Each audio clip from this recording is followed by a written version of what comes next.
তো গাইস, আমার ছোটবেলাকার বন্ধু আর গোদানার সাথে যে আমার হঠাৎ এরকম দেখা হয়ে যাবে আমি কখনো ভাবিনি। আজকে বিকেলে আমি আর সৌরভ দুজন মিলে আমাদের কোম্পানির গার্ডেনে ফটো তুলবো বলে যাচ্ছিলাম, আর আমার ছোটবেলাকার বন্ধু ফোন করে বলে তাড়াতাড়ি গেটে আমি এসেছি। আর আমি গেটে এসে তো পুরো অবাক, আমার বন্ধুর সাথে যে এরকম দেখা হবে আমি কখনো আশা করিনি। আর আমার বন্ধু জাহির একজনের সাথে কোন প্রাঙ্ক করছে শুনো।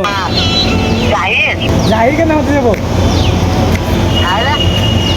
তোমার ফ্যান আমি, তাড়াতাড়ি এসো, গেম খেলবো। कौन है ये? कहाँ से आते हैं? তারপর গাইস গোদানার সাথে দেখা হয়ে যায়, মানে আমার বন্ধু জাহির আর এই গোদানা একসঙ্গেই কাজ করে, তোরা দুজনেই এসেছে। বহুত দিন পর দেখা তো গোদানা ভাই। তো গাইস আমার সাথে দেখা করতে এসেছে বহুত দূর থেকে। তারপর সবাই মিলে কোম্পানির মধ্যে কিছুক্ষণ কথাবার্তা বলছিলাম, দিয়ে সন্ধ্যেবেলা যাচ্ছিলাম নাগালকিনি চা খেতে। আর এদিকে দেখো হাম্বা মাসি আর এদিকে দেখো হাম্বা মেসো।